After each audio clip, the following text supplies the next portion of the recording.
जैसे ये पहलगाम का आतंकवादी हमला हुआ, आपने बयान दिए, तो वहाँ से आईएसआई के एजेंट्स के स्टेटमेंट्स आने शुरू हो गए। फ़ौज के लोगों ने कहना शुरू कर दिया। उन्होंने कहा कि ये तो जासूस है, ये कायर है, ये गद्दार है। क्या बात है। मतलब कि इल्ज़ाम हो तो ऐसे हो, वरना क्या बात है। देखिए, उनका कहना है कि आपने ये जो बयान दिया था वो अपने आप को आरएसएस की फ्यूरी से बचाने के लिए किया था, हिंदुस्तान में अपनी लॉयल्टी ज़रूरत से ज़्यादा दिखाने के लिए किया था। देखिए, मैं आपको एक चीज़ बताता हूँ। सबसे पहला ये सवाल उठता है इस बात से कि गद्दार क्या होता है। गद्दार वो होता है जिसने अपने मुल्क के साथ कुछ बगावत की हो, और अब जैसे इस सिचुएशन में कि मैं पाकिस्तान से निकला और यहाँ पर आया, और यहाँ पर मैंने पाकिस्तान के बड़े इंटरनल टॉप सीक्रेट्स जो थे वो मैंने यहाँ पे बता दिए, जिसके तहत उनको बड़ा नुकसान पहुँचा। मैं एक म्यूज़िशियन हूँ, मैं एक गायक हूँ, मैं कंपोज़र हूँ। मेरा हमेशा यही जनरल्स जो हैं, सॉरी जनरल साहब, मैं आपकी बात नहीं कर रहा। यही जो लोग हैं, यही लोग मेरे गानों पे उन्होंने रोमांस भी किया है, उन्होंने नाचे भी हैं, उनको पता है। मुशर्रफ साहब आपके गानों पर काफ़ी डांस करते थे, सुना है।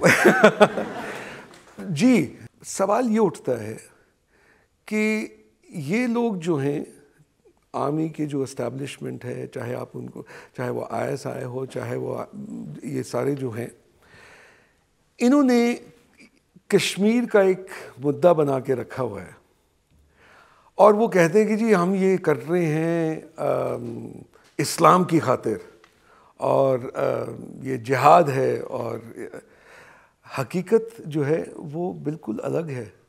उन्होंने इस्लाम का नाम सामने करके वो कश्मीर का मुद्दा सिर्फ़ और सिर्फ इसलिए उठाते हैं कि उनको बाहर से डोनेशंस मिले, उनको फंडिंग मिले, जिनके साथ वो अपने घरों को, अपनी जेबों को भरना शुरू कर दें।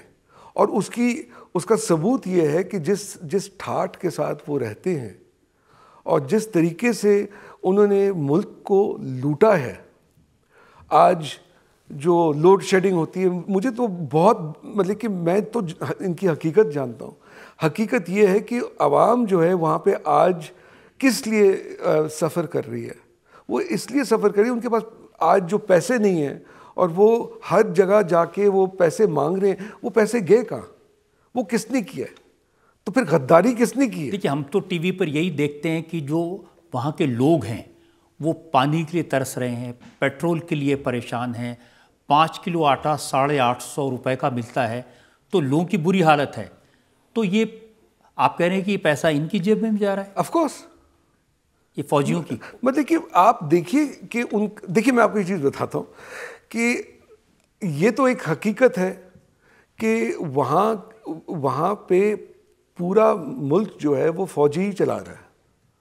वो मतलब कि वो दुनिया में मुल्क जो होते हैं, मुल्क के अंदर एक आर्मी रखी जाती है। पाकिस्तान एक वाहिद मुल्क है जहाँ पर आर्मी के अंदर एक मुल्क पैदा हुआ है।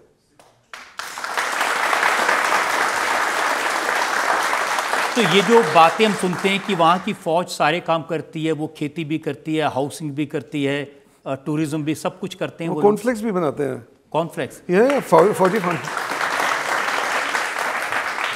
अब देखिए, कोई भी इंसान वहाँ पर थोड़ा सा पॉपुलर होता है और अपना डेमोक्रेटिक राइट जो है वो एक्सरसाइज करना चाहता है, तो वो उसको उड़ा देते हैं। चाहे वो जुल्फ़िकार अली भुट्टो साहब थे, उससे पहले भी थे। आप बेनज़ीर भुट्टो को आप देखिए, उनको उन्होंने ख़त्म कर दिया। आज के दौर में Imran Khan is the most popular leader in Pakistan, उन्होंने, and he is a hero, I mean he is a sports hero and all that, उन बेचारों को उन्होंने जेल में बंद कर दिया। तो आप कह रहे हैं कि जो सारी बुरी हालत है पाकिस्तान की, इसके लिए ये फ़ौज जिम्मेदार है? ऑफ कोर्स, डेमोक्रेसी तो हुई नहीं है किसी भी तरह। जब भी उनका जी चाहता है तो वो गवर्नमेंट को पलट देते हैं, जब उनका जी चाहता है वो यहाँ पर पॉलिटिशियन जो है वो कुछ समझौता करने की कोशिश कर रहा होता है, वो कहता है अरे ये तो हमें सूट नहीं करेगा, तो चलो कारगिल कर लो।